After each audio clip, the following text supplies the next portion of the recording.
کرناٹک میں 3 اسمبلی حلقوں کے لیے ہونے والے ضمنی انتخابات کے لیے AICC نے تینوں امیدواروں کا اعلان کیا ہے، جس میں چنپٹن سے CP یوگیشور، شگاؤں اسمبلی حلقے سے ویشالی کلکرنی، سندور سے اناپورنا تکارام کے نام شامل ہیں۔ AICC کے جنرل سیکرٹری KC وینوگوپال نے پریس ریلیز جاری کرتے ہوئے اس بات کا اعلان کیا ہے۔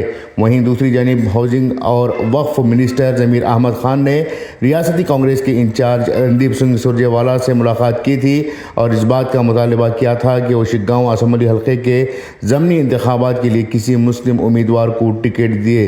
ضمیر احمد خان نے رندیپ سنگھ سرجیوالا سے ملاقات بھی کی تھی، جو ریاست کے ضمنی انتخابات کے لیے پارٹی کے امیدواروں کو حتمی شکل دینے آئے ہوئے تھے۔ ان سے کہا گیا تھا کہ مسلم برادری گزشتہ اسمبلی اور لوک سبھا انتخابات میں کانگریس پارٹی کے ساتھ کھڑی ہوئی تھی۔ مسلمانوں کی کمیونٹی کو ضمنی انتخابات میں ٹکٹ دیا جائے۔ شگاؤں اسمبلی حلقے میں مسلمانوں کی اچھی آبادی ہے اور وہاں پر مسلم امیدوار کا جیتنا ممکن ہے۔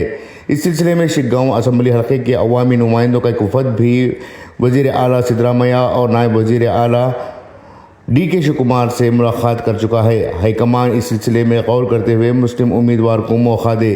ضمیر احمد کی اس طرح کی کوششوں اور جدوجہد کے باوجود AICC نے شگاؤں اسمبلی حلقے کے لیے مسلم امیدوار کو ٹکٹ نہ دیا ہے، جس کی وجہ سے وہاں کے مسلمانوں میں افسوس دیکھا جا رہا ہے۔ بیورو رپورٹ، انقلاب نیوز، بنگلورو۔